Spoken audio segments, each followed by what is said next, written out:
Welcome to week 1, and we're going to talk about your niche. Now, this is something that gets every new coach, is this fear that they have to niche down and everybody's telling them that, they need to find a niche. And I'm here to tell you that you don't. And what's more important than your niche is what your special gifts are.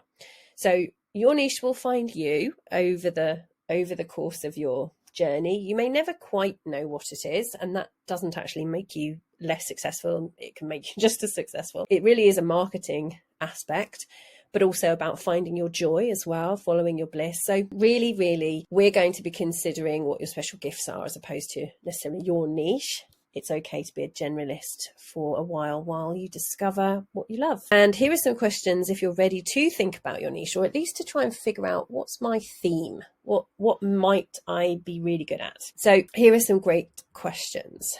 Okay. What would you like to be remembered for? So is there something that you already know that you would just, if there was one way you could change the world, if you could just leave the world slightly different at the end, what would it have been doing? Then think about what theme has been present in every job you've ever had, every area of your life. What seems to find you? What seems to be your special thing? Nick had 20 years in the building trade before he came into coaching.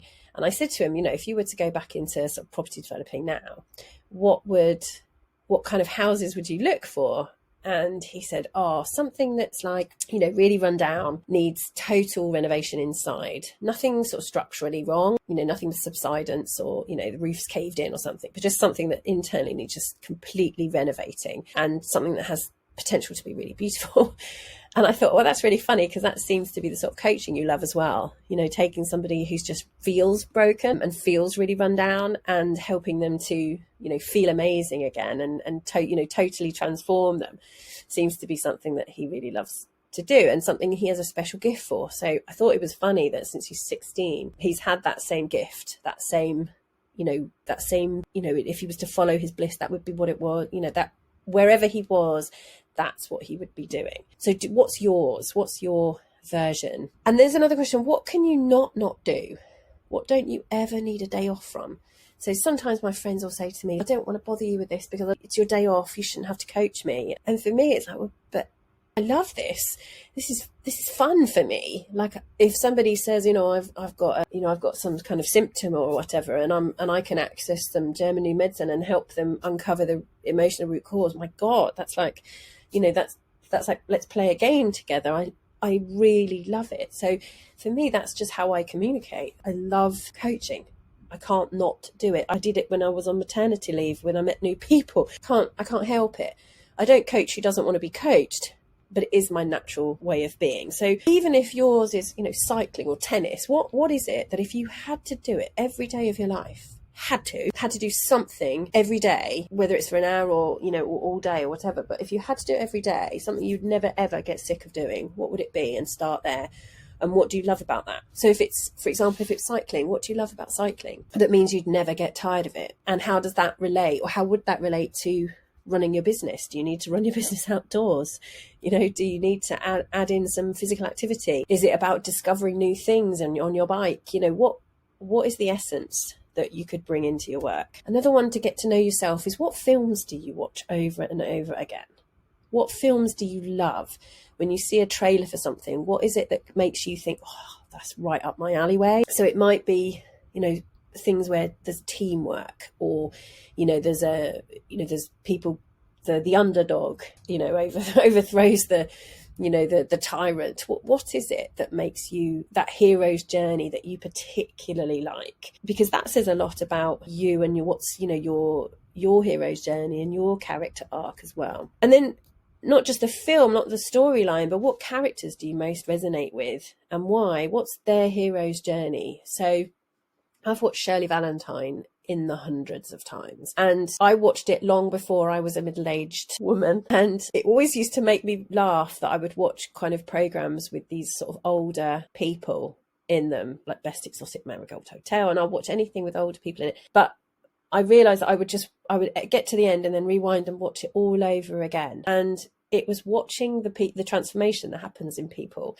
watching that bravery, that courage to start again, start a new life, to take it on the chin and push past what's expected of them. I mean, my whole, story, what I wish my mother had done, things that are important to me. That's why I watch those movies and watch those characters in particular. Anyone who's brave and sweet and, and goes out there to make their life better and doesn't hurt anybody else whilst doing it.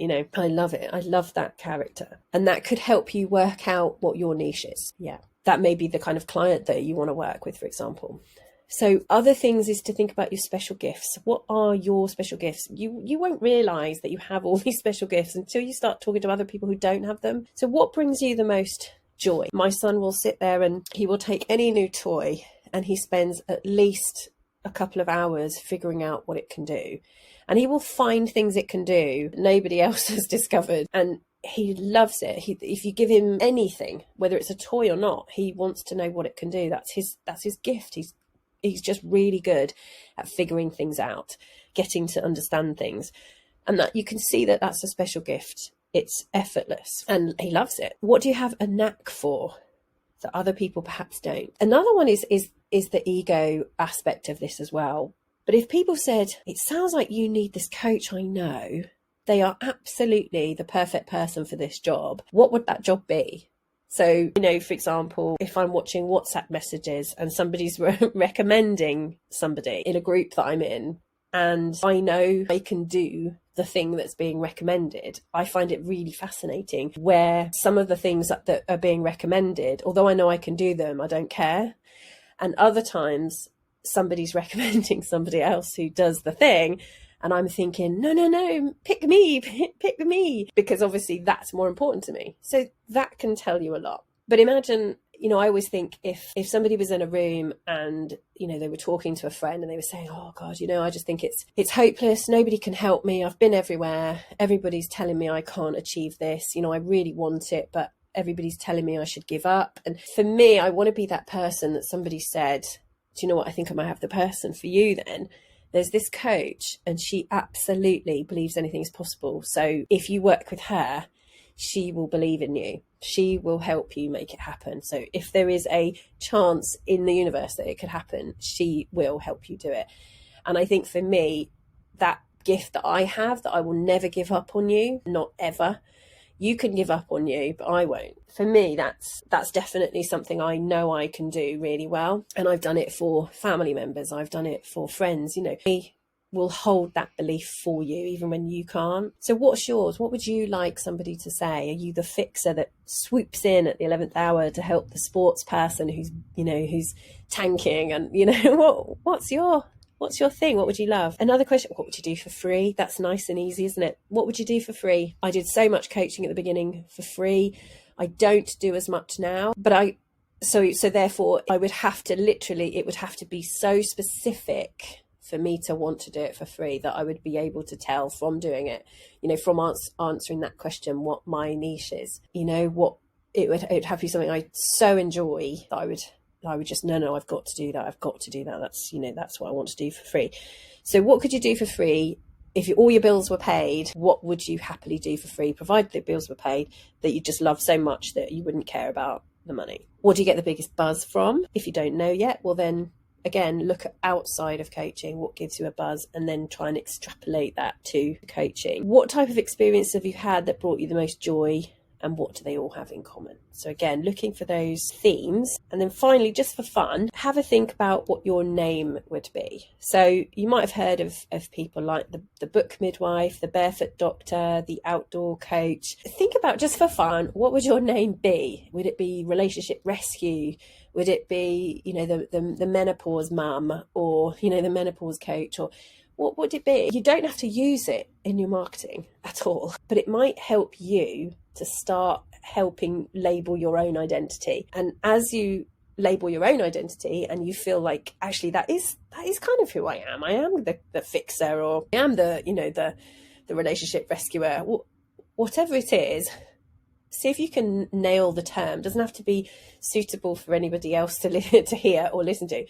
But what resonates with you? What feels great? When you say it and you're like, yeah, I'd love to be that. I'd love to be that character. Have a think about it. And you can use ChatGPT to brainstorm some ideas. So if you can say, okay, I need I need, 20 suggestions with the word relationship in them, or whatever it might be, and have some fun brainstorming some ideas with ChatGPT. So that's right now. All I want you to do on your niche is just start to get to know you, start to get to know your gifts and what you love. When you follow your bliss, you know that you're going to be on your hero's journey. That's all you have to do is follow your bliss. So what is your bliss? Let's identify it and let's figure out what your potential niche will be.